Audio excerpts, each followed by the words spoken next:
Hello, everyone, and welcome to the Dirty Talks podcast presented by Whoop. Today is extra special, not only because it is our last episode of the season, but we also have a very special guest. I am Maghalie, and on Dirty Talks, Lucinda, Brand, and I take you deep into the muddy and beautiful world of cyclocross. We'll dive into our own race experiences, chat with the biggest names in cross, and we'll give you a peek inside the world of professional cyclocross racers. Basically, we're here to celebrate the sport we love with you all, and maybe even reveal a few dirty little secrets about what really happens out there on the field.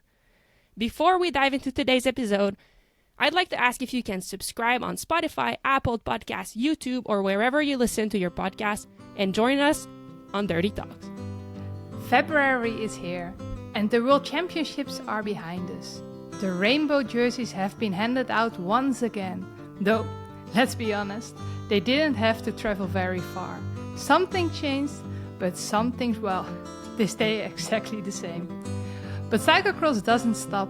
We're heading into the final races of the season, where the last battles are fought and tired legs.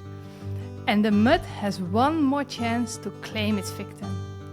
For one rider though, these aren't just the last races of the season. They are the last races ever. A career coming to an end. A chapter closing. Let's talk about it. Let's talk dirty.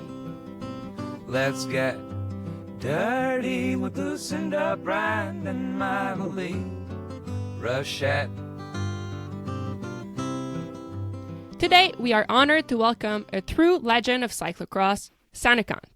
With an incredible 15 Belgian national championships, 3 world championship titles, and over 100 UCI victories, she has dominated the sport like few others.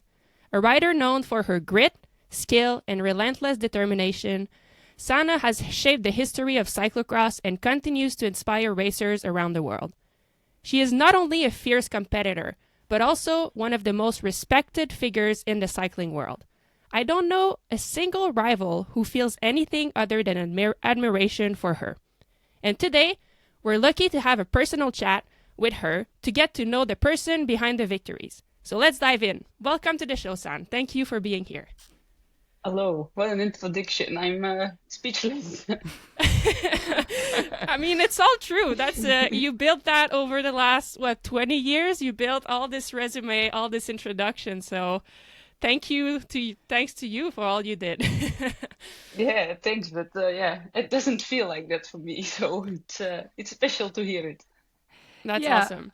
Well, when you're in the middle of it, it's probably, it's super normal, the thing you do. But I'm sure you will start realizing when you're hanging in the couch the coming years. Yeah, maybe.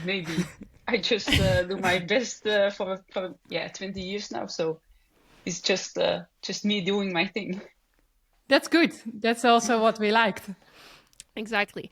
All right. So, Sanne, we will dive. Like the way our show works is normally we take a minute in the beginning to chat about the races that just happened over the weekend. So this, it's special today because it was the World Championship. And then later we'll kind of have a bigger interview with you, kind of bigger conversation with you.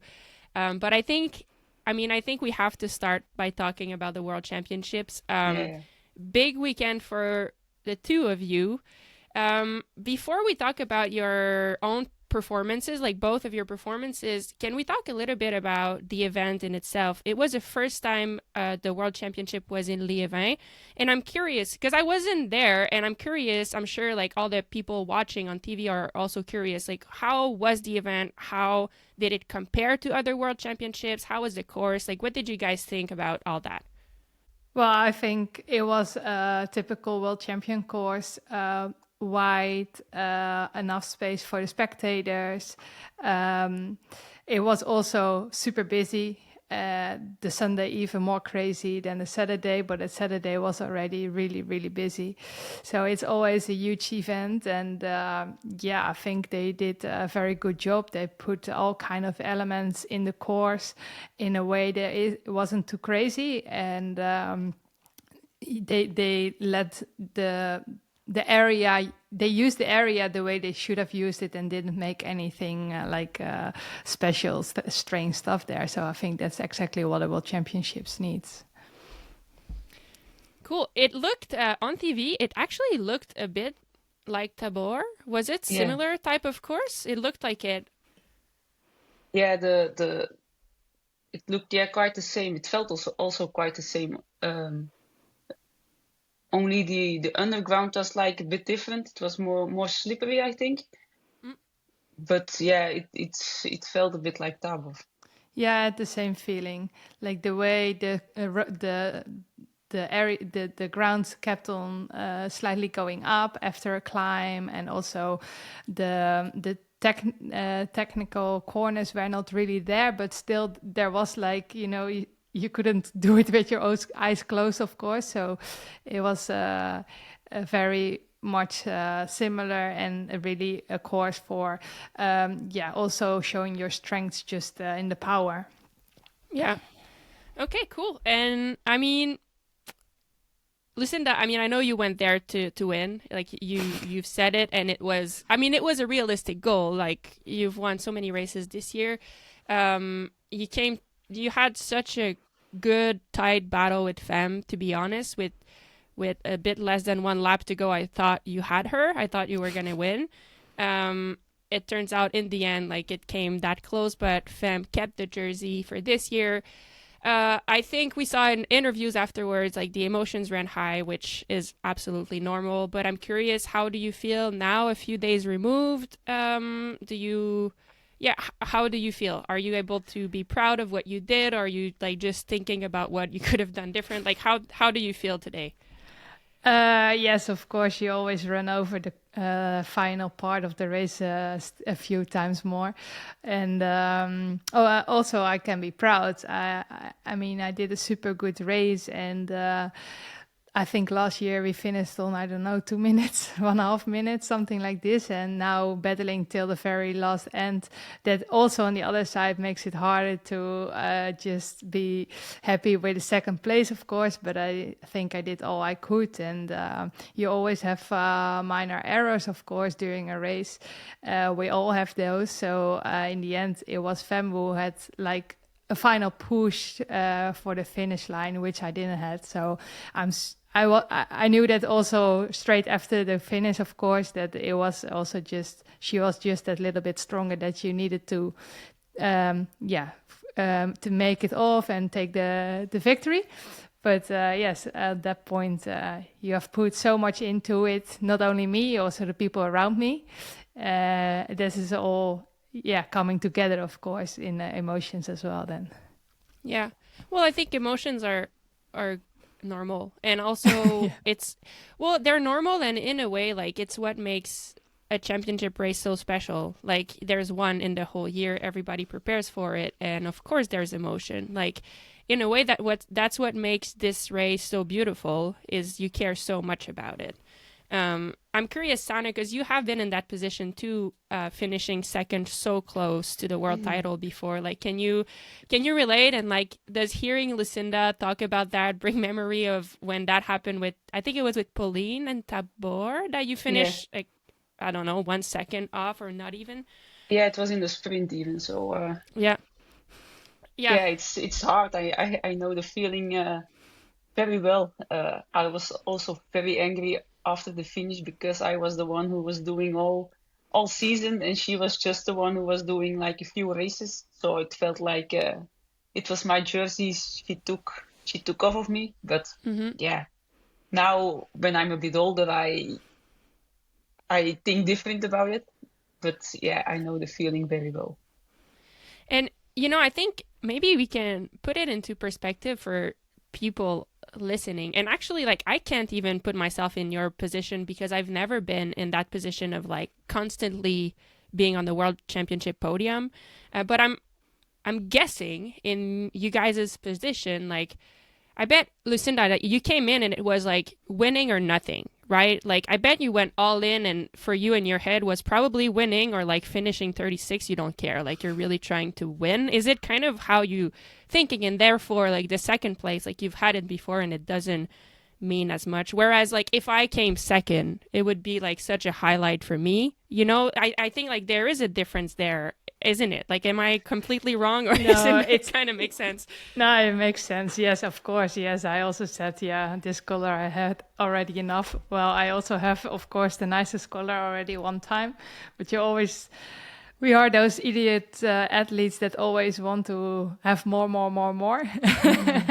It's never enough. And yes, well, I still rather like to be on the podium than becoming 30th or something. So yeah, once it will get a nice place, probably the medal.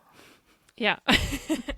Yeah, but what I mean by that is like you went all in. It's like yes, of course. You never settled for second thinking like, oh, this is going to be good enough. Like no, you went for all in. Maybe and that's why there is disappointment. Yes, exactly. I think if I look back to, for example, last year, then it was different. I was not like always on the podium. I was not always that close to Puck, to Fem.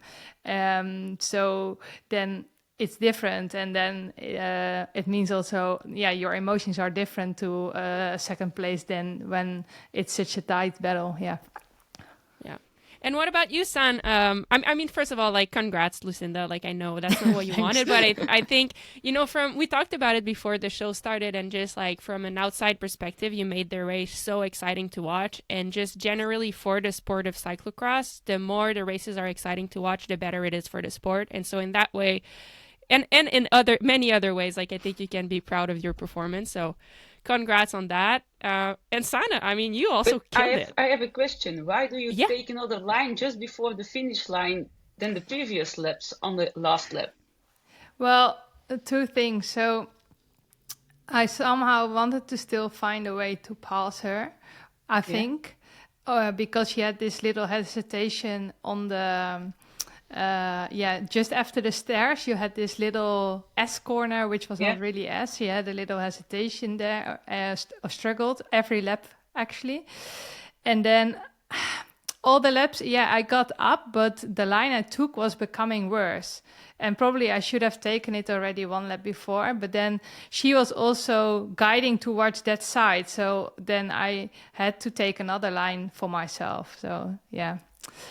That's also, it's true. You should not take a line that's what I say. You make always minor mistakes. I also had earlier already one in my mind. I was definitely closer to the side of the course when she came inside, because I really thought she would attack me from outside and cut me on the corner just before we were taking the corner. So I was so in my head that she probably was going to do that. And so you see, even when you're older, then you still can make mistakes. Yeah, because it was all the race. I saw the race again, of course, and it looked like you had a good line on that side. I also took always the left side.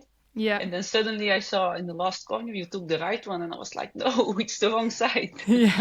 So that's why I was wondering why you did it. Yeah. What I found very difficult also is like, because of her little hesitation, I came half next to her, and I had that half a lap a few times that I came next to her, and she starts to drift my way because she feels me coming. So I think also in my head, I hold back a little bit, or had a little hesitation, probably just without realizing at that moment, but probably because I didn't want to get locked in again. So these are sometimes those little mental things, I guess. Yeah, it's such a unique, but like when you're fighting for the win, and like I bet like it's such a challenge to be thinking about, okay, how do I beat her? Like, how do I keep just being in the present and riding like I've ridden the whole time? Like, you're kind of balancing all of that, and like at the same time checking her, like, is she gonna attack me? Like, what should I... it's so overwhelming. You always have to think about yourself, not about the other one. Yeah, it's true. You're so right, but it's hard sometimes in those moments. It's too late, Sanne, this advice. Oh my god, yeah. Well, I mean, it was.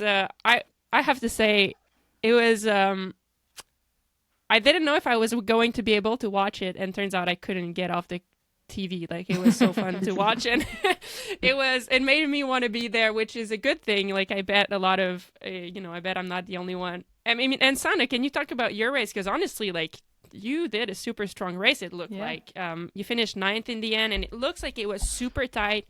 Like with your group, like Helen Clozel, you, the other French rider, there was a bunch of you guys coming together. Yeah, it was like all the race, just the three of us battling for the places. But I'm happy about it. I'm happy with 9th. I'm a bit disappointed because I was locked in the start. Maybe if I could come a bit closer to the front in the start, maybe the result could be better. Maybe, I'm not sure, but yeah, I'm happy with this. Last week was like really bad in Maasmechelen and Hogerheide, so I'm happy with this for sure. Yeah.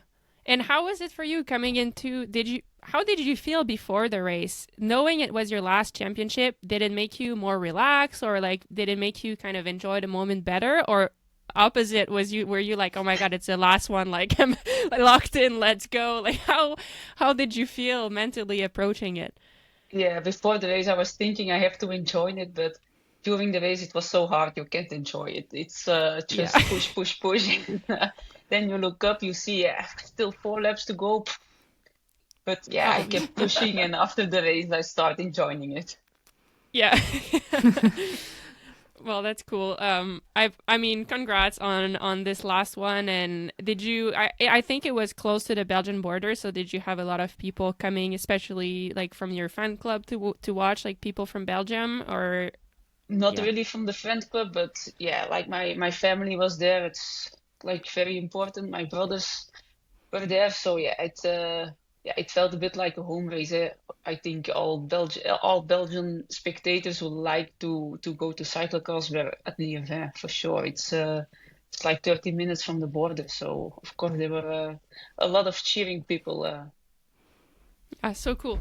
All right, before we dive, I mean, is there anything more you guys would like to share about Worlds that we didn't cover? No, but maybe like when people like to rewatch, I think Sanne said already she was locked in the sprint in the start, but this start was really different than other starts this season, and I think you could really see like the young guns were missing missing. I mean, they were not there, and then you see also the rest is holding back a little bit more. So also maybe because the start was uphill, but you felt like it was way more reserved start than in all the other races, for my feeling. Huh. That's maybe I felt so good at the start. It was because it was slower than other races. But it also made that we were way more like towards like the real corners, that we were way more fighting for each other's positions, and you really had to fight to stay where you were. Yeah. Okay. But it was like, it felt like a nice start. It's better than the race in Maasmechelen. It's you're shitty if you're on second, on third, or fourth line. No, this is a fair start. You have like, it was long enough straight, and it's wide also on the course, so it's a fair start, I think. Yes, definitely. Yeah, that's good. All right, before we dive into full on you, we this podcast is presented by Whoop, so we have a recovery zone where we talk about recovery a little bit. I'm curious, like, what is coming up for you guys? Like, now that the Worlds are done, we will talk later, like at the end, about like the upcoming weekend. But now that the Worlds are done, does everything kind of relaxes for you, or are you still fighting, like still kind of in race mode, fighting for the overall position in the other series? Like, are you like, where is your head at? What's your preparation like? Like, how are you guys feeling about this right now? Is the pressure kind of? I think always after World Championships, there's a little bit of decompression in your body, even if you don't want to.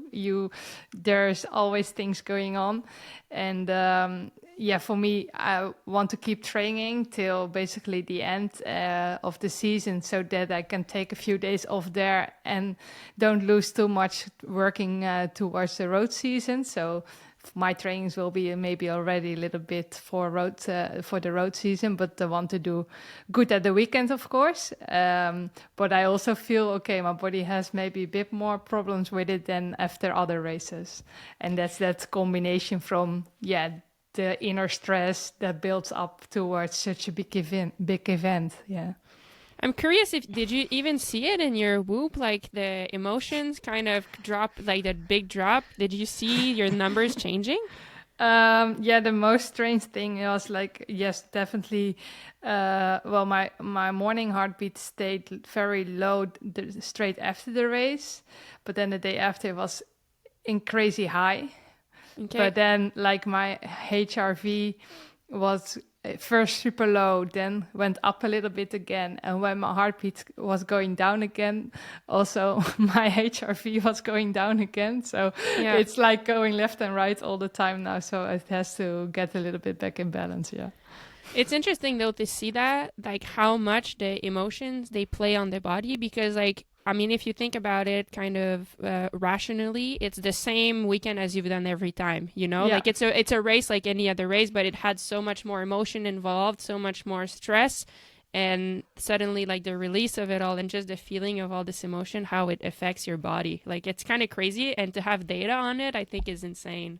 Like you can't, it's something you have to take into consideration. You know, sometimes like people, they think about training is just like you actually do the training, but there's also life. Like you have to take into consideration because life actually affects you. Like there is things that happen that, you know, they take a toll on the body. So it's interesting to see it.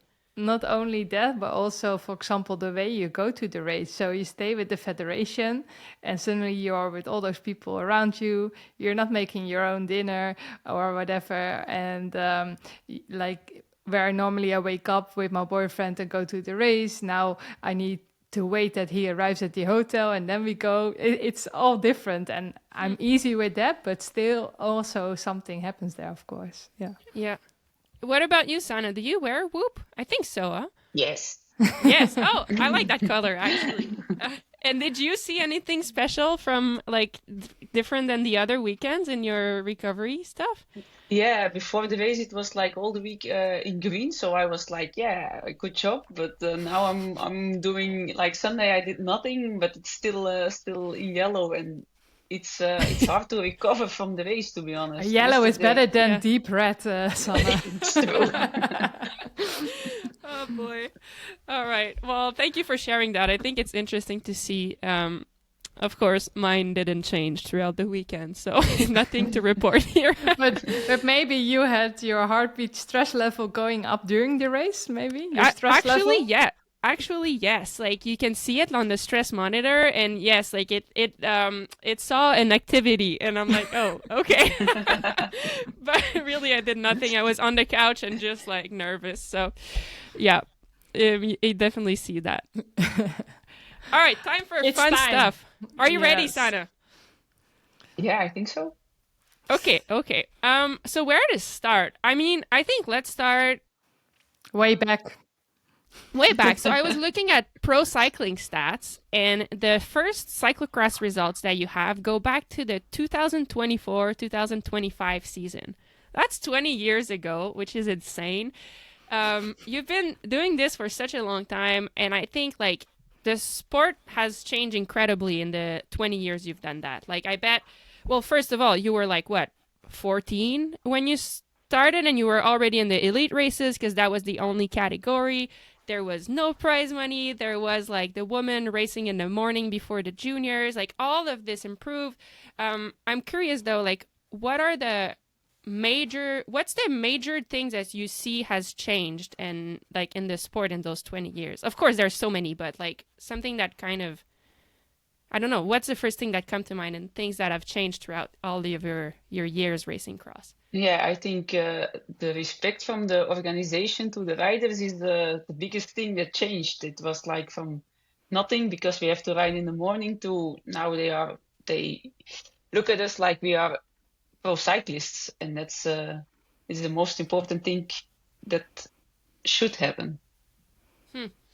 And when you see that this change has happened, that it gives you hope that things actually can change. Because, when you're in it, at first you say, like, how are we ever going to get the same recognition as the men, probably, but then slowly things are changing and it happens. And I don't know, like, does it give you hope that actually when people put their heart to it, like, things can change?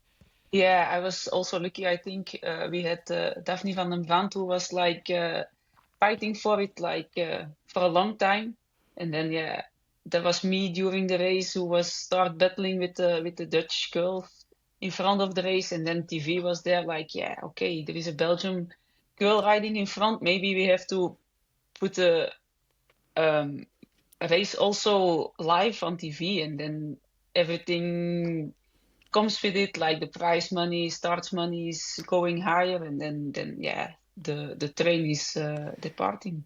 Did you realize on that moment already how important you as an athlete would become for the girls after you, all the cyclocross female races? No, at that moment not. But now when I think about it, I know it was a bit with my help. Yes, definitely. Because was there sorry for my ignorance about the history of the sport here, but back then, like, were there not that many Belgian women riders? Like, was it already the Dutch winning everything, and then you came and suddenly made the like how? No, I mean, I'm just curious, like, because we see, I mean, in the men clearly, like, it always has been Belgium in front, but in the women, it was not like that when you came in. No, I think we had like Hanke Koffernagel. She was German. And then, Daphne van den Brand and Marianne Vos, of course, she was already there. Already. So I think that's those three are mostly winning all the races. Some French girls also. So it was not all Dutch, but yeah, we had already two of them. And after Daphne van den Brand, we had Sanne van Pasen, I think, for 2 or 3 years riding on a high level. So yeah, it was switching with the Dutchies, but Hanka stays a bit longer, and Marianne is still there. So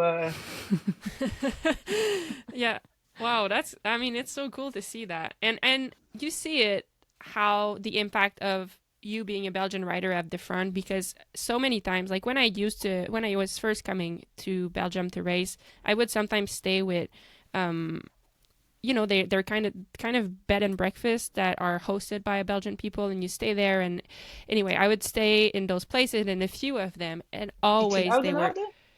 Yeah, I stayed at this one in Oudenaarde in what is it called?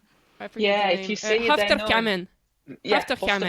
Yeah, I stayed there a long time, and I stayed like a few others, and just how they spoke, they were always speaking about like you being at the front and worried about like, where are the other Belgian women? Like, what are we going to do if Sanne's not here? And like it was, but I think by just hearing them speak, you understand the impact that having you in front had into bringing the races on TV and bringing more sponsors into the races, because the sport is Belgian. Like, we can't put our head in the sand, like it is. And so having a strong Belgian rider at the front is a huge impact on making the sport more professional and big companies putting money into it. Yeah. Now I know, but at that moment I was not thinking about it. I was just doing my thing.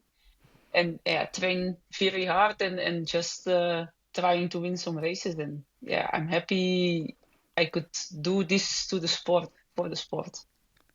Yeah. Yeah. Would you, if you had the choice to be doing it like you did it now, or that you had been a little bit younger and stepped in later when the foundation was made already? Oh, that's hard to say, because now if I could step in a bit later, then I could make more money, because it was in my time, the prize money from classifications was not that high. So but I'm happy how it went. I'm happy I could do this for the sport, and now the other ones can take the advantage of it. Yeah, that's great. Also, it also made how you have been the rider you are, of course. And you mentioned already a little bit about how every time there came other Dutch riders to make your life hard. But what did you mentally or physically adjust to make yourself stronger and keep up with that competition? Yeah, it was hard after I lost the world title in Dubendorf. It was mentally, yeah, quite hard because I had a jersey for 3 years and I was not feeling good anymore. But then suddenly there was road cycling, so I could do the spring classics, and then it was a new world opening for me. So I could refine myself and enjoying cycling again because I was not enjoying it anymore. It was like, yeah, every time in summer I did the same races to go to cyclocross season, and yeah, it was not, my body was not improving anymore. But after road cycling, after spring classics, I did Tour de France twice. I did Giro. Yeah, I started enjoying it again, and then I was now last season in better shape and better feeling and just relaxed before the race, and then yeah, it's all getting better and it feels much better now. So did the opportunity to go into more road races made that your career longer then Yes, also? of course. Yeah, Yes, yeah. otherwise I was already stopping 2 or 3 years ago, I think. Yes. But I remember in the beginning when with road races we were hanging in the back of the bunch chatting, and you always was a bit like yeah, more like just getting to the finish, getting those races in the legs because it helps me in the winter a little bit, this kind of thing. But then I saw you evaluating to like becoming more and more fanatic and riding in the front for your team, for yourself. What made that click? What changed there? Yeah, I think the moment we had like a top rider in the team who could win the races, then yeah, it helps you to fight for it. And it's different than you just have to ride the race, yeah, for yourself, or for someone who's not fighting for the win. So yeah, the last years with Puck coming in, yeah, it's like more fun to do something for someone else and to help her to win the races. But you never had the feeling before that you could work for Puck and so on, that you could win some of the races yourself then on the road? No, not really. I think I'm not. Yeah, I don't know, to be honest. I don't want to pressure to win because I had it already for a long time in during winter. Yeah, that is something I can understand. That So not it was pressure the fun. whole year is not a good thing. No, it was fun to do races without pressure. It's the only thing I'm a bit disappointed about it is the time I felt in Paris-Roubaix. It was I didn't pedal at all that day, so the crash was like on a very bad moment because I think yeah, Yes. it was my chance to have a top result on a very important race. So it was the only race that's maybe was I could win, I think. Yeah. Well, yeah, that was a day that was typically a day for riders with your skills, I think. So it That was was the two muddy years. year. Semi-muddy. So it was not Okay. full-on muddy, but still a bit muddy. That's also why we all crashed. Mm. And Sanne was so unlucky to crash really bad in it. Most of the other riders could continue. I think your face was totally open, what I remember. And yeah, it was like this kind of race that you could hide yourself, but then like with technique, you also went easy over the couples, and you can save a lot of energy then. So I understand that feeling then, yeah. I have a question going back to what you talked about that year and like that year where you lost the World Championship jersey in Dubendorf. What do you think had changed that year? Like, was it? Do you think it's just the other girls got stronger, or do you think like doing the same type of training you had done before was not was not making the same improvements anymore? Or what do you think changed that suddenly it wasn't the same? Or was it mentally you had enough? Or like, what do you think? Yeah, I don't know, to be honest. I don't know anymore if we changed training. I don't think so. But yeah, it was just the younger riders who were coming up, and yeah, it's hard to keep fighting with it.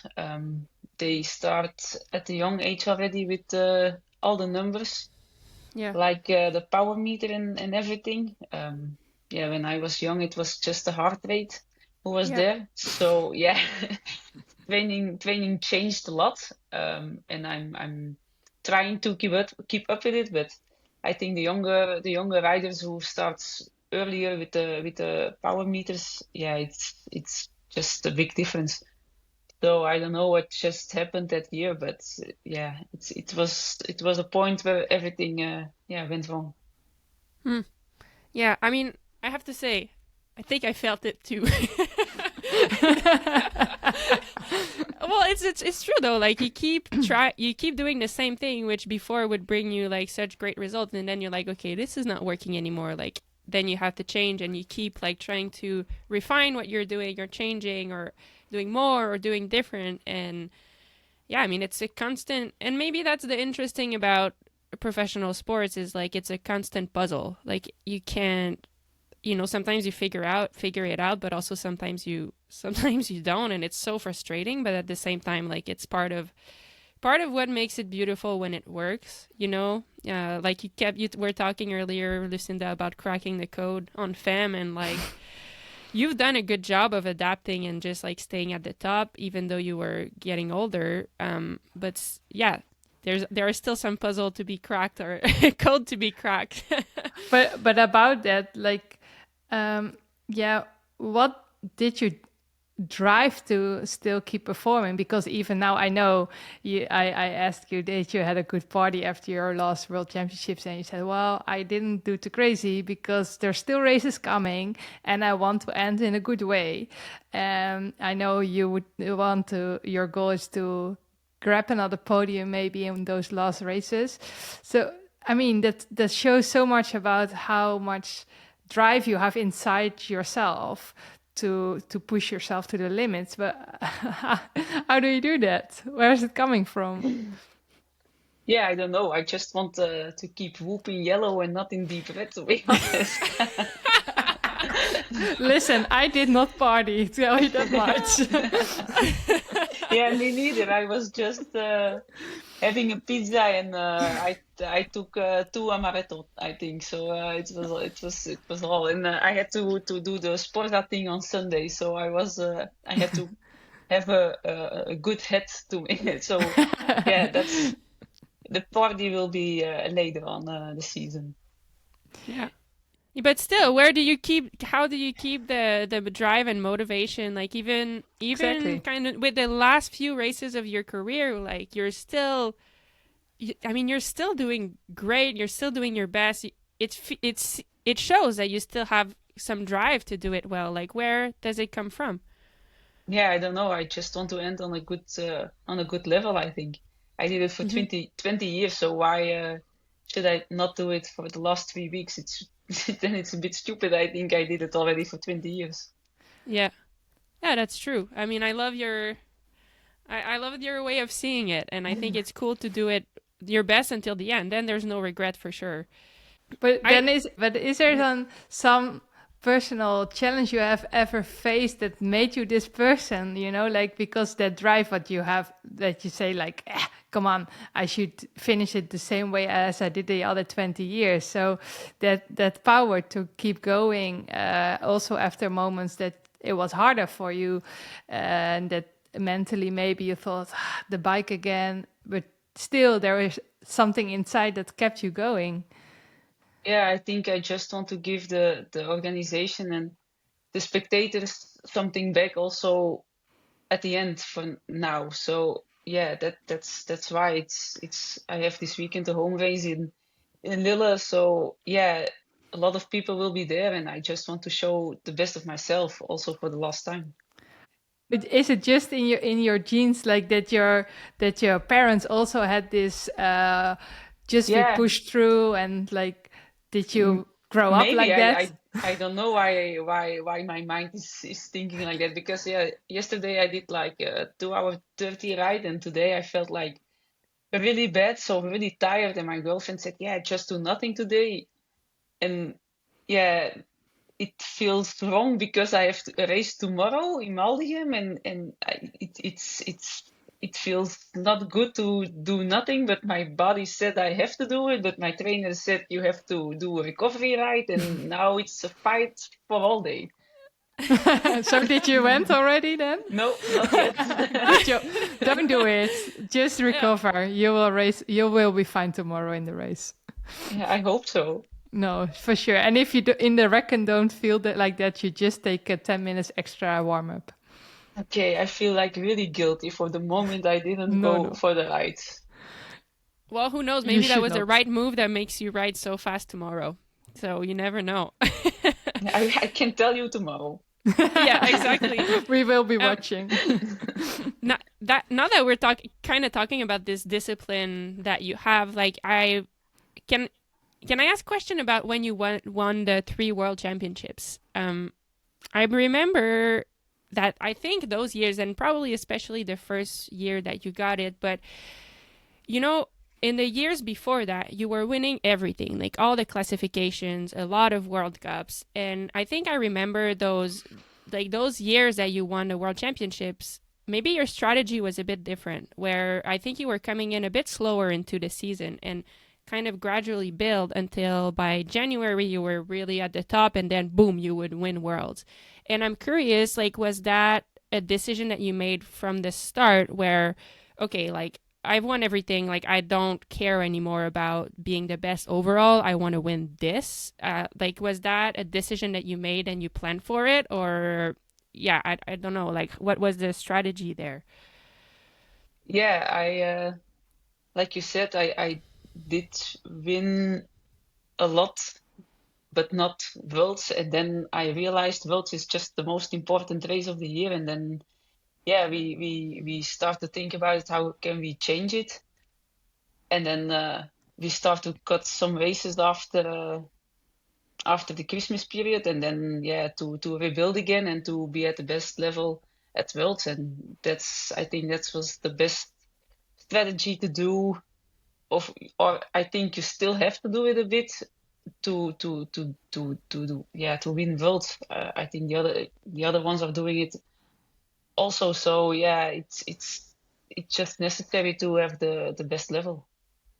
And was it sometimes like in those season, was it sometimes a challenge on the confidence coming in a bit slower and like not being in the top 5 or 10 sometimes in the beginning of the season, but knowing that like it was for a goal later?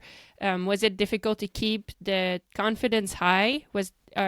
Or since you knew it was part of the plan, you managed to do it super well? Because I bet it can be easy to fall into the trap of like, okay, I'm going slower, but now I'm not going fast. I'm not going good enough. So like I have to double down. And then suddenly you forget the goal, by being short sighted, but really you had like long-term plan. Yeah, but I know if I'm racing, then I'm getting better. So I always know in Christmas period, yeah, at the end of Christmas period, normally the level is high enough. So yeah, to be honest, I don't think so much during season. I'm just training and doing my best, and everything will fall apart at the right moment. I also just checking now, girls, and to be honest, the 3 years that you became world champion are also the 3 years in like if you put in follow order for how many races a year, those three are on top. The So, most races? the most Really? races, yes, yes. So Oh my the God. first time that you became world champion, you did 36 races this season. The year after 38, and a year later 39. So Oh, that's a that's lot. a lot. So A maybe lot. I'm wrong. I just remember that those years, No, like, but maybe the approach to the race was different. But it's maybe, also yeah. funny, like you, Sanne, you say like races are making me better. So yeah, I see this I guess here. yes. Yeah. Yeah, but at one point, and that's always after nationals, I did skip World Cups, so and just go to Spain and to train like really hard, and then Yeah. to have top level at Worlds. And now that this is kind of, now that we're approaching the end of the Sanne Cant era, is the how is racing now? Is the satisfaction you get from racing, is it different now that you're no longer always riding for the victory, or is it the same? How is it? Yeah, for the moment it's okay. In the first years I was not riding for victory anymore. It was like mentally hard, because I was not used to it. But now I'm just doing my best, and if I'm fighting for a good position like top 5 or in World Cups like top 10, then it's good, and I'm happy. And now um, I'm if you can't win anymore, you know how the feeling is to win. So I didn't enjoy it enough when I was winning, and now I try to enjoy what I'm doing. It makes you look back in a different way then. Yeah. In a way, that's quite a nice thing, no? Like, it's such a good lesson for the rest of your life too. Imagine if you just only win the whole time, and then maybe you don't appreciate as much the satisfaction of just like, there is satisfaction in just having such a good race, like knowing that you finished and that was it, and kind of, whatever the position, of course, is better to win. But if we're always like only wanting to win, we can't appreciate that kind of things. And maybe it's a cool thing that you experienced it and that you got to learn that in your career as well. Yeah, you don't have to be that critical. When I was winning races, I was thinking after the race, what did I did wrong, or what could I do better, instead of what did I did good, or what was a good part I did. So just enjoy it, and be happy about it. But changing your mind that way is not an easy thing. Did you got help for that? Did you worked a lot on that? Was it something you wanted to improve your own mental health and mental state, and that you found out this, or? Yeah, I had some help with it. So I did it most myself, but I had a mental trainer now who helps with it to say what's important, and to also during the race to keep the focus instead of thinking what others are thinking about me or who's passing me. And otherwise I'm thinking all the race, oh, she passed me, I'm really riding bad now. So, but just look at yourself and look what you are doing, and just keep the focus. Is that thinking this way before in the race, that if people pass you or you maybe took a wrong line, or is that also something that became by that the media was having more attention to you, and that, I mean, it's something that overcomes that there is such a spotlight on you? There have been always a spotlight on you.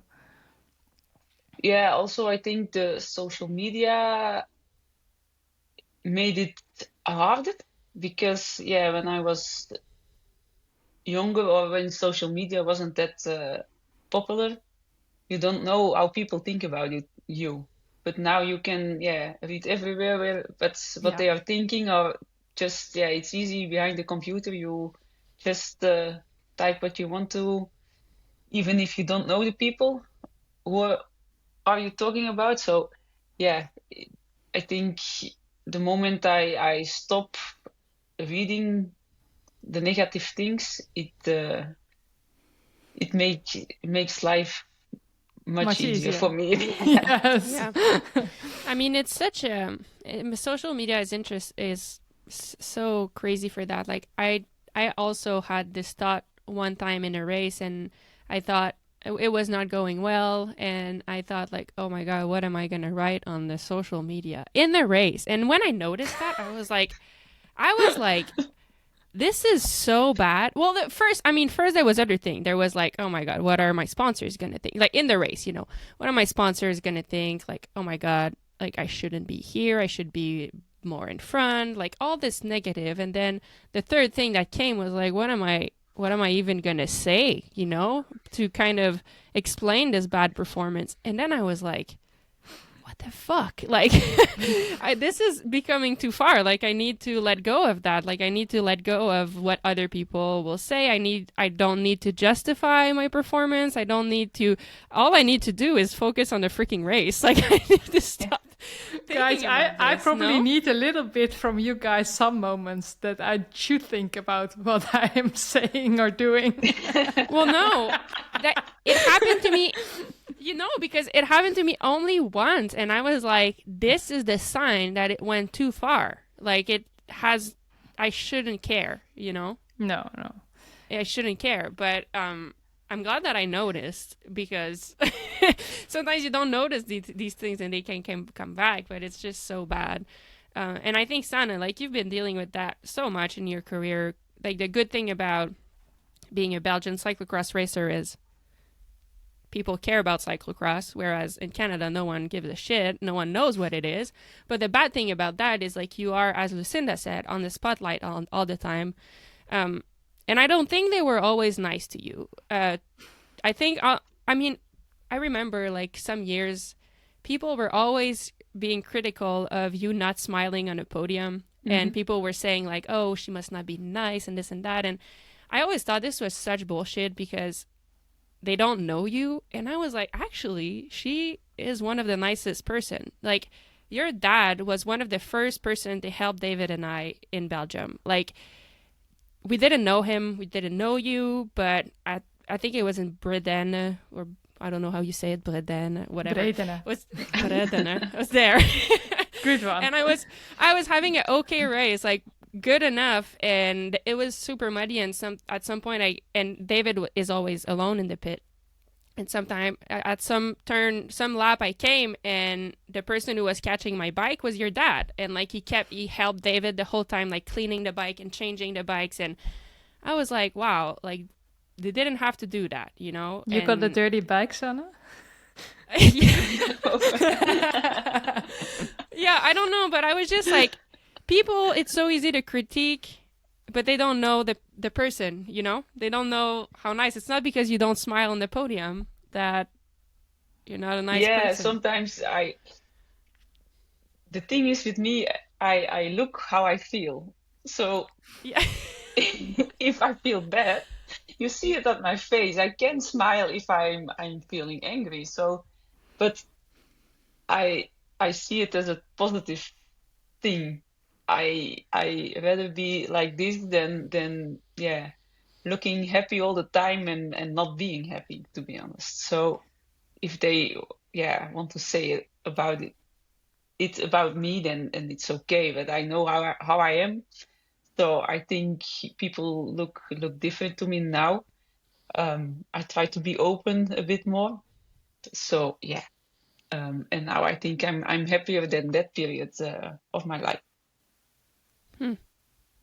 Yeah, so you also, if I hear a story, also the things you told before, it also went together with the fact that you was so critical on yourself. Yeah. And then probably having people like media saying even more things, then that doesn't help. So then you worked on that, which helped you also understand things better. And now people see you smiling and they suddenly like you. Yeah, something like that. I at a certain point, I had the feeling I had more respect from Dutch media than I had from the Belgian media. So they were used to me to win races, and at a point it was not working anymore. But yeah, in the Netherlands, they were still like, yeah, but once you were 3 times world champion, and that in Belgium they forget like very fast. But for the moment when I'm retiring now, they are like, oh, we will miss you. Yeah. I think it's funny that you say, like, in the Netherlands they keep they keep you as an athlete longer high and respect all the things you have done already, where I a lot of times feel like they forget quickly about the athlete when it's not going so well anymore. But I think maybe in Belgium, cyclocross is so big and so important for everybody, and the media lives a little bit through the success of the athlete. So I think maybe they were a bit disappointed in your place and they wanted you to perform. And now they realize that's probably not the way, of course. And but maybe you can tell a little bit more how that pressure of that way of media is for you, and how you have learned to deal with that as well, because did you got help for that, or you figured it out yourself on the way while you was figuring out how to deal with other obstacles you had already? Yeah, I just stopped watching the race after the race. It's hard to say. It's like normally other races or all the years I just came home from the race and then I watched the TV to rewatch the race. But when you hear talking bad about you, yeah, you feel like really bad, and then I was just like, okay, I don't watch it anymore.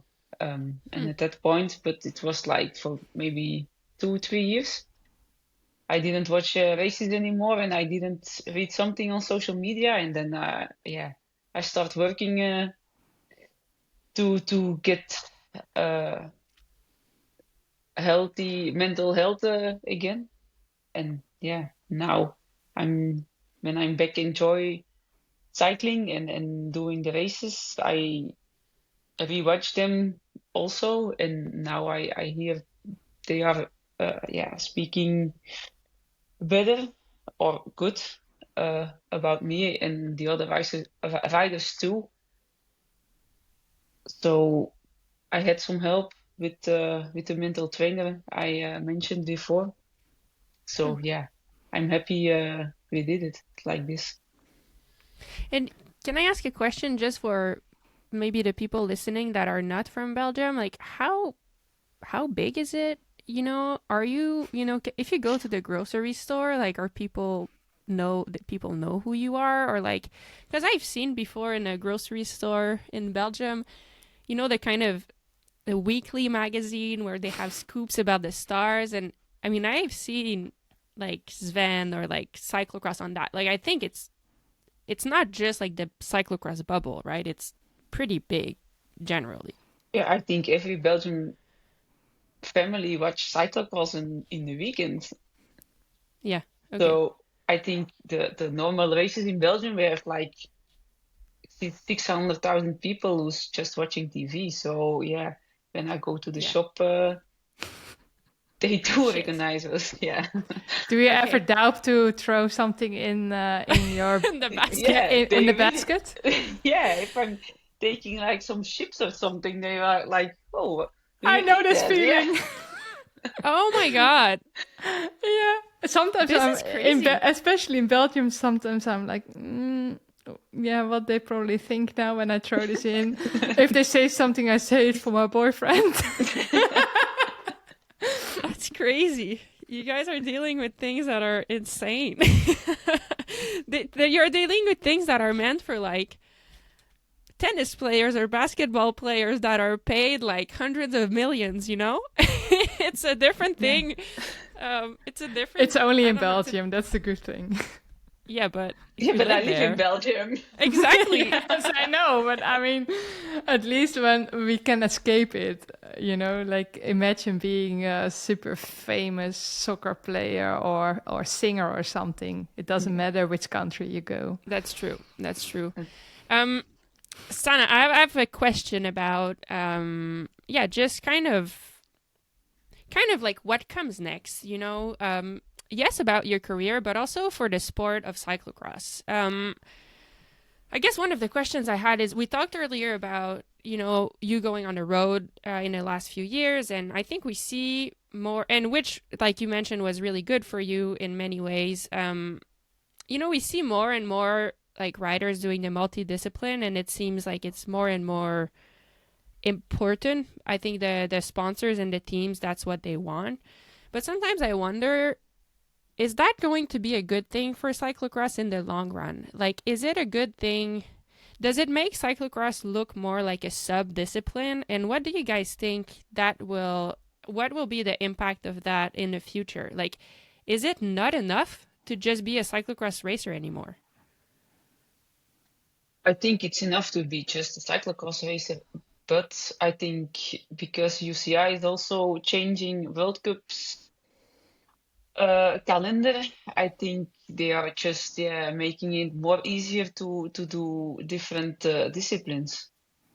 And do you think now it will be expected, if you're kind of up and coming? Like, I mean, I think it's a good thing. You can learn a lot from doing a lot of different disciplines, but at the same time, I just wonder, like, if you look at the North American scene, it's really struggling right now. And I think a lot of it is because not many athletes are doing just cyclocross anymore. So, like, when the cyclocross calendar comes, there's either a gravel race or there's either like a mountain bike or whatever, and then there's less and less people at the cyclocross races, and so the sponsors are putting less and less money, and so now like a lot of people are just retiring because actually there's just not enough money to do that single thing anymore.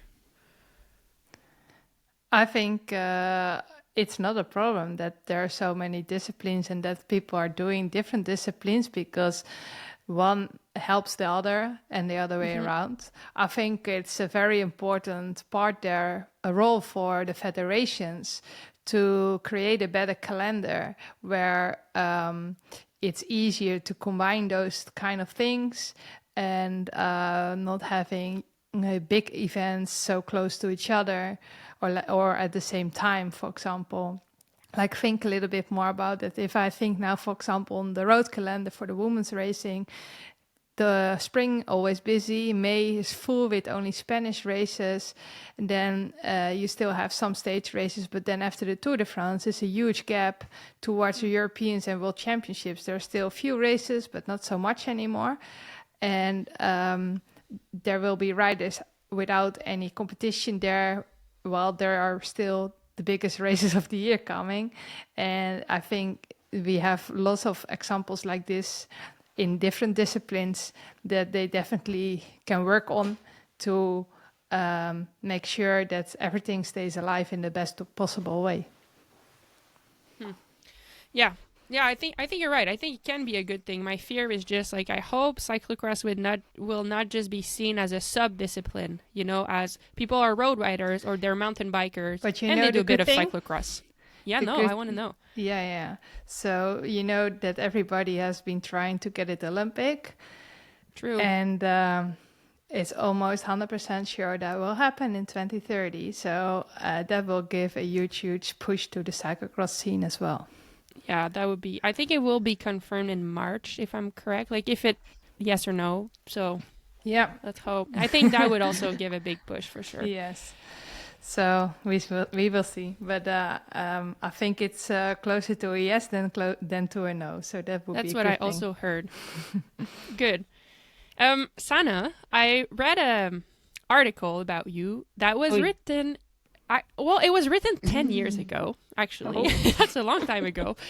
And in that article, you said, I'll just quote, you said, university was never for me because you can't win at studying. You can't be the best. Plus, I would have a very hard time mentally if I were in a race and I knew that I didn't give it my all before, during, or after.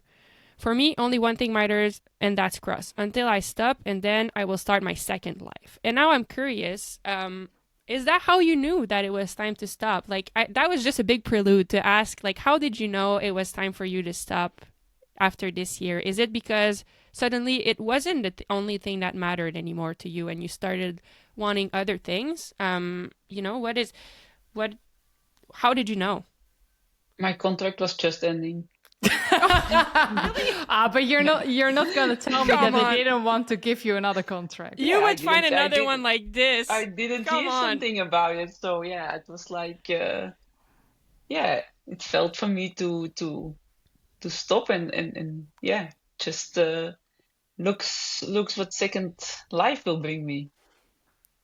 But I'm 35 years old, to be honest. So yeah, it's just I'm on my bike already since I was 6. I'm doing for 20 years on a high level, trying to ride a bike, and now I just want to look what I missed the past years. Yeah, I think that's cool. I think that's awesome, and it looks like you're very much at peace with it, which I Yeah. think is important. And I think it's I admire you for that. I like that's what I inspire to be when I retire. I hope I'm at peace with all of it, and then it's you can fully dive into what is the next thing. And yeah, what is the next thing? What do you want? What do you have any idea? What do you No, like to explore? I don't have any idea yet.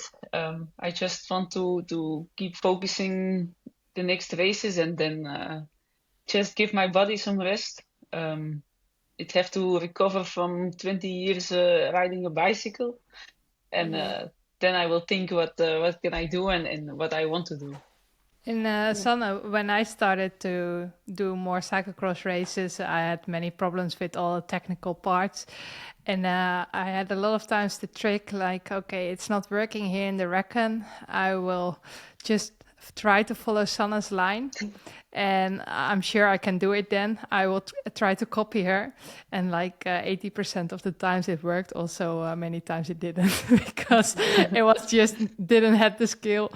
But I mean, just to why I tell it, it's because to show, like, it shows how technical you are, but not only technical, because also tactically. Only already you asked me like why you changed your line, for example. But I also remember last year in Belgian Championships, you really decided how you went into the final to win that sprint, which was super difficult to win. And those little things you're so good at. Is it something you see yourself having a role to do something with that? Yeah, it would be nice if I could do something like that because I like to share it.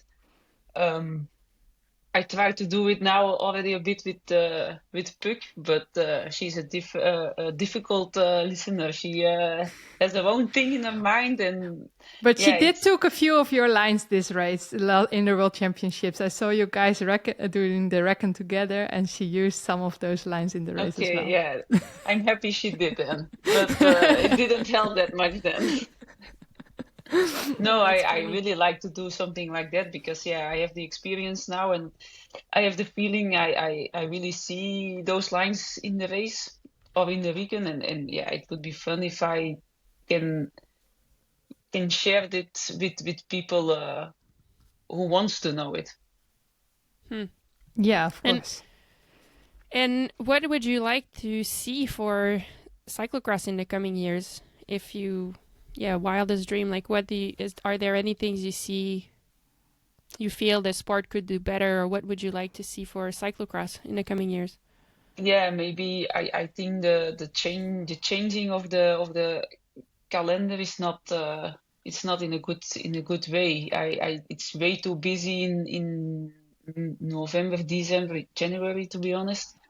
It's really hard for the body to keep up with it. So I think it's better they make it back from September until Worlds. I think it's much better for everyone, for the riders, but also for the organizations because now it's like really busy. But every race is for the moment is also like a classification and yeah, if you want uh, if you want to do good for every organization, then you do every classification, but then you have like 40 races at the end of the season, but like 30 races in 2 months. And yeah, it's like Too much. Christmas period now. It was how many? 14 races? Or, Too much. yeah, way Yeah. too much to to be at a high level every race. So I think, yeah, I hope UCI will notice it and will change it again. Hmm. Yeah, I agree. I mean, at first I thought it was maybe a good idea coming from far. I was thinking maybe you just stay the whole time and it's not that long. You can do everything. But then I got sick, and you realize, well, you get sick, you miss the whole season, you know? Whereas if previous calendar, at least I could have done the races from September until early December. I would have had some type of a season, but now like I had a season here, but really nothing. I did one World Cup. It sucks. It's a bummer to miss all of it. So that's another side of it, but I agree with you. It's very condensed. And if you look back at your career, what do you see what comes up to you as the best memories?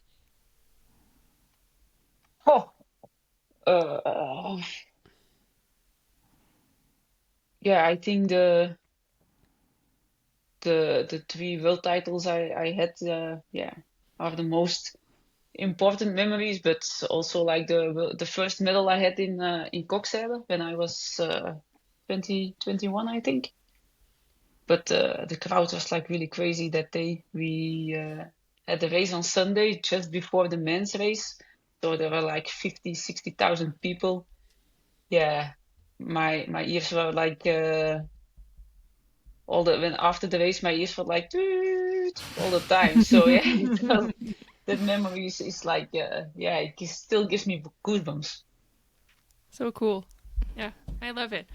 Well, it's cool because you know, that same article that I read, that same article, you said something, one of the things you said is the rainbow jersey, that was before you won your titles, and it said, the rainbow jersey is a dream, sure, but my biggest dream is to contribute to women's cycling, to have done something that will have and had an impact.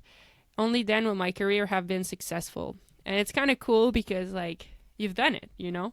Like, you had the world titles, but also you had the impact and the legacy. And I think, like, this is just so beautiful. It's so cool. Yeah, I think that's also why I'm peaceful with the fact I'm retiring for the moment. I had everything I wanted, and I did what I wanted to do, and yeah, that's why it feels good for the moment. That's the best way, yeah.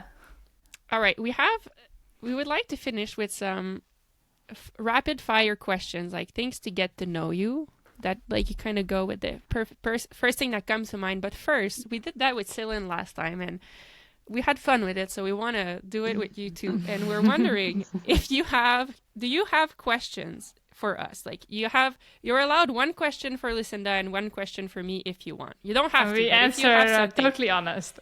Could be anything.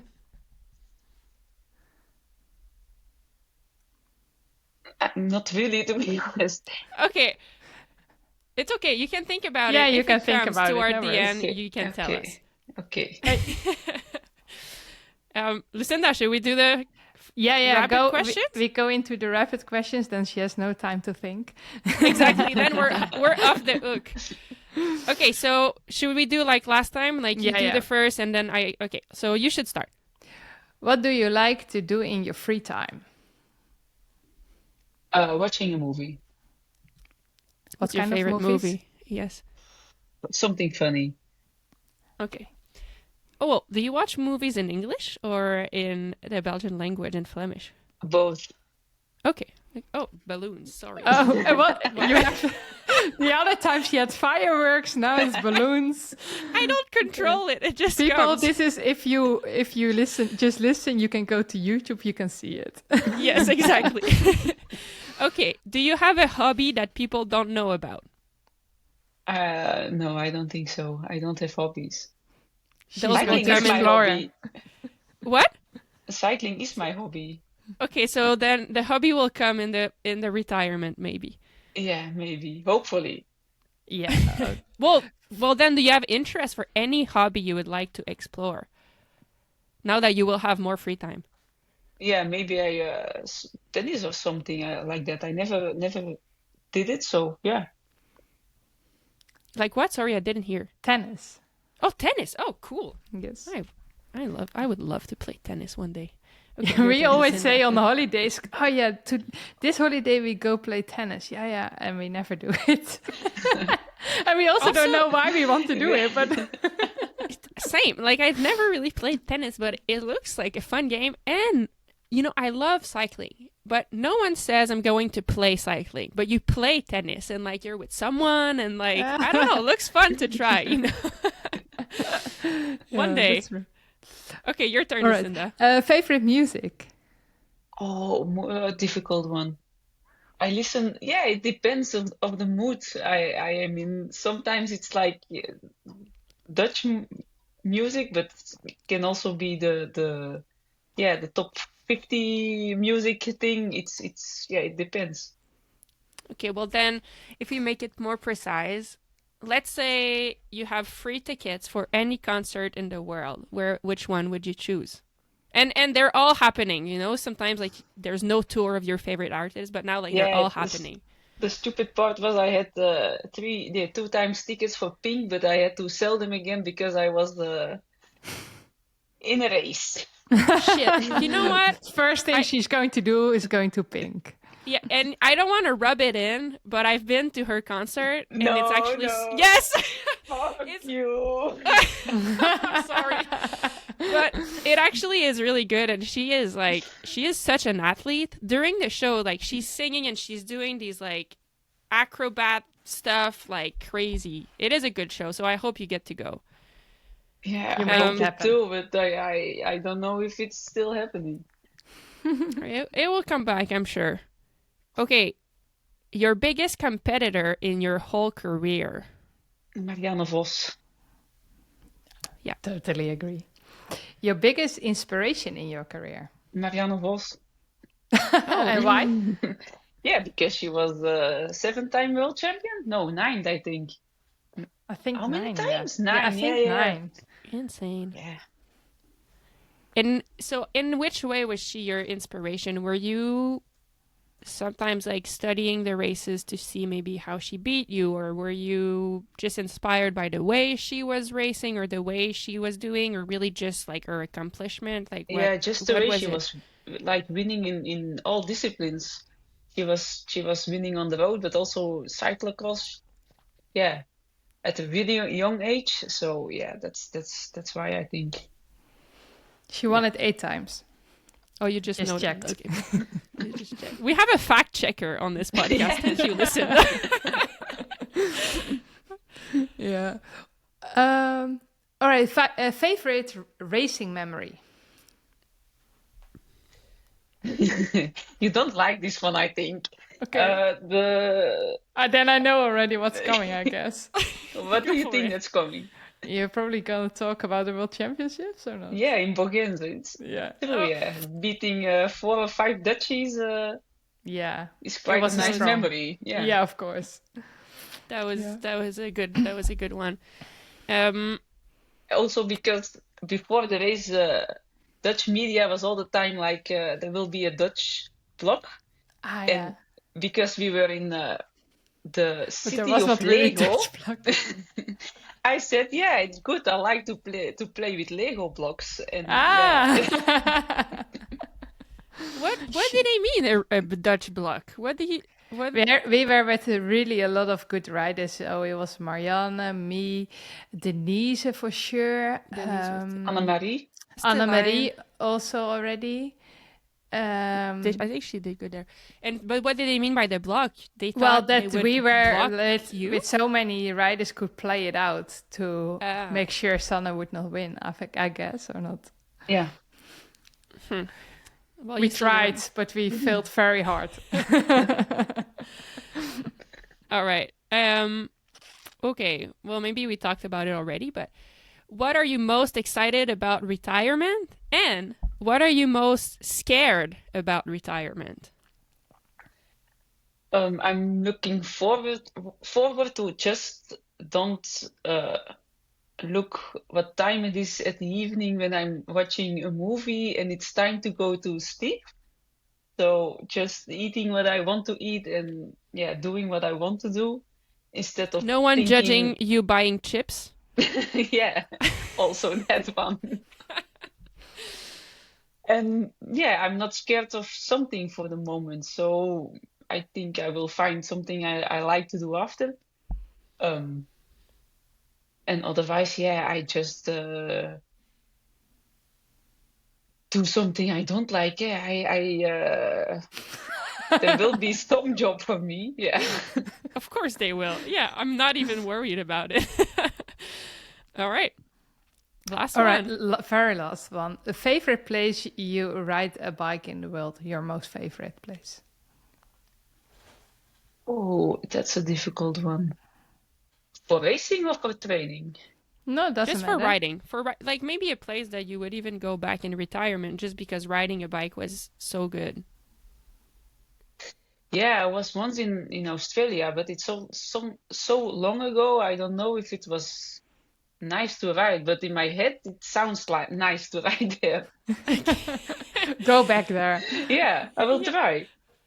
Is that actually something that you're kind of maybe wanting to try? Like, still ride? I don't know, just like riding as a travel means, you know?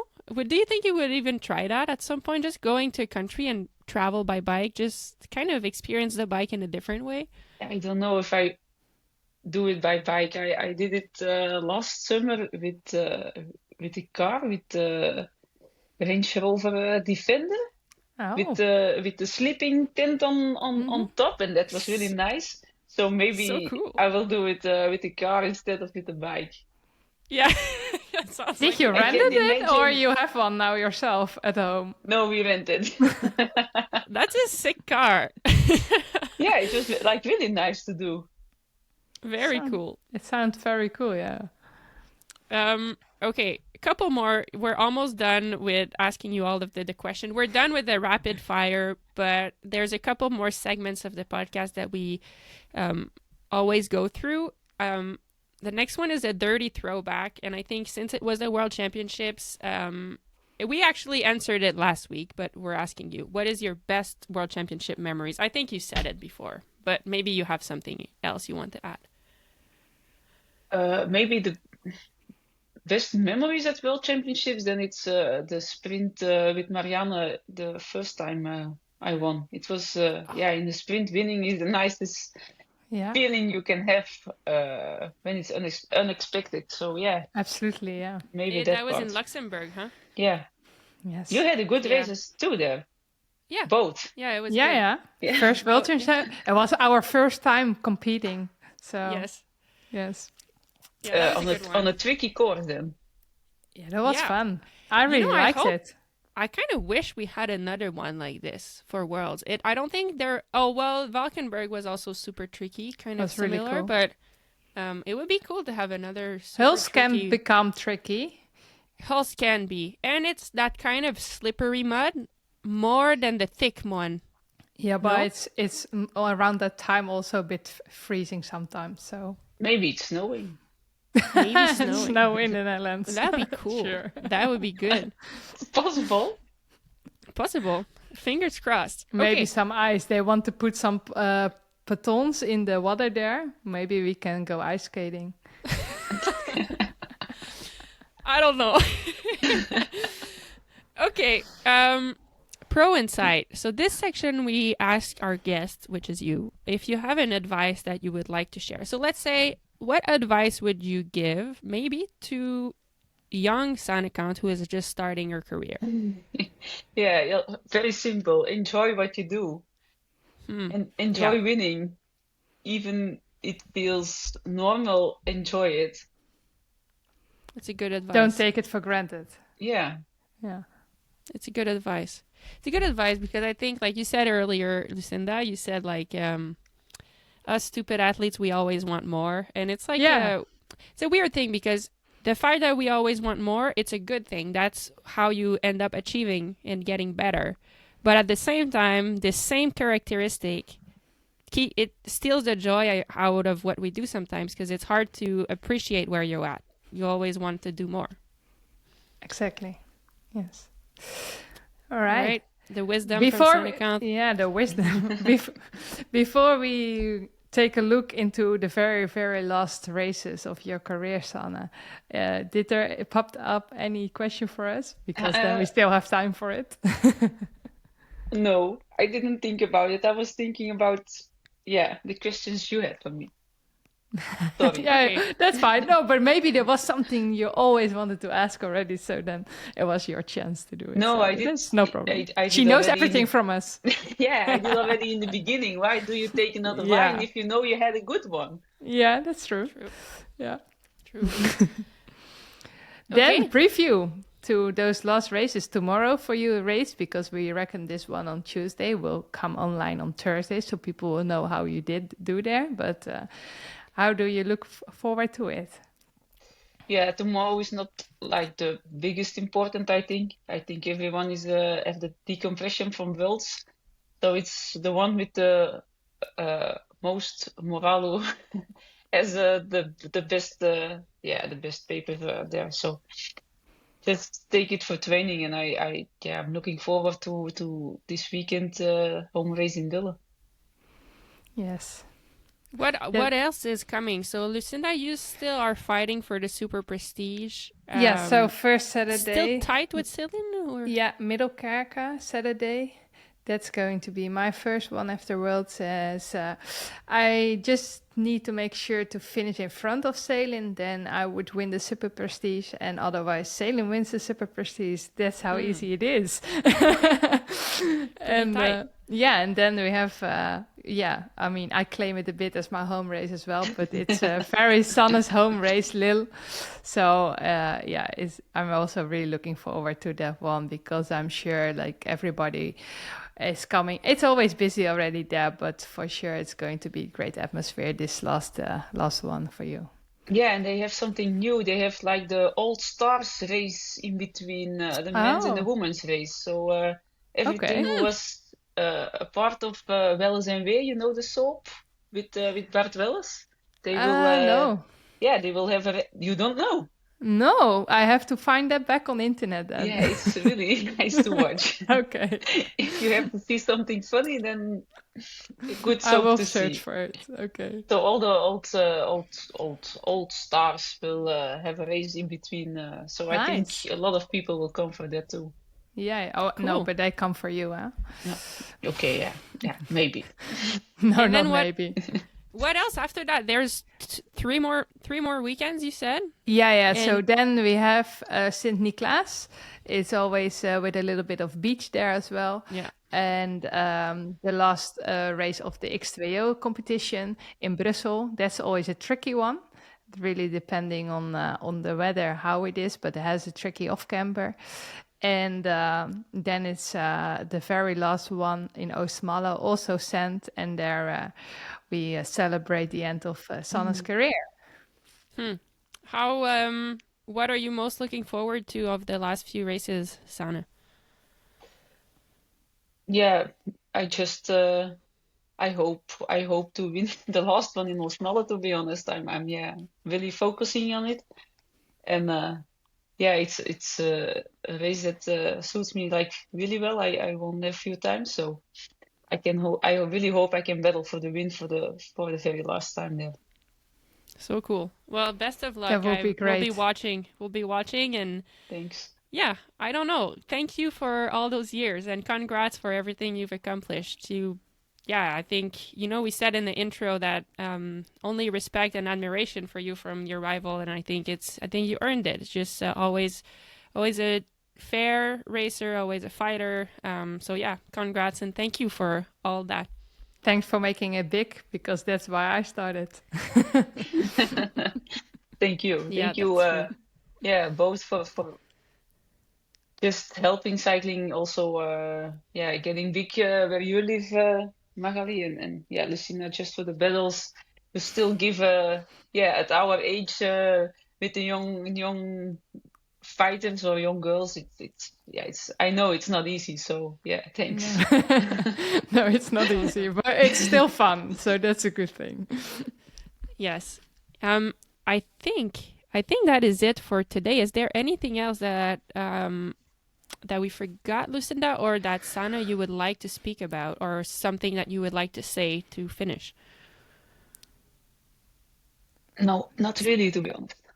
Okay, That's it. cool. I Well, think this is coming thank you. to an end. It's coming to an end. Thank you for thank you for coming. I mean, we were so excited when you said you would come on the podcast, and no offense to everyone else. We had some great guests, but it finishes in a special way. So we're very excited about that. So thank you. If ever you are looking for something different in your retirement, you can always come skiing in Canada in the winter, and I'll welcome Sounds you nice. here. Yeah. Oh, it's so fun. Yeah, there's a lot of snow. Just yesterday we had this more, and Okay. there's like snow up until my hips. Yeah, there's so much snow. So anyway, if ever you want to come skiing, you're welcome. Sounds good. Cool. Well, best of luck to the both of you for finishing the season. Congrats on the World Championships. Congrats on all of that. And just like that, with the end of this episode come the end of this season Dirty Talks podcast. We had a lot of fun getting to know some of the top riders in the peloton this year. We had fun chatting about all things cyclocross. Honestly, thank you to all of the riders that agreed to join us on the show this season. Thank you to every one of you who listened to the show, who took time to send your questions, who sent comments, to all of you that shared the episode with your friends. That meant the world to Lucinda and I. And finally, a huge thank you to Whoop. Honestly, Whoop allowed Lucinda and myself to meet up every week to produce this podcast, and we're very, very thankful. So thank you, Whoop. People, it is not too late. If you do want to try Whoop, you can go to join.whoop.com/dirtytalks and you will get a free month of trying Whoop. So thank you, everybody. Thanks for the great season, and see you all next time.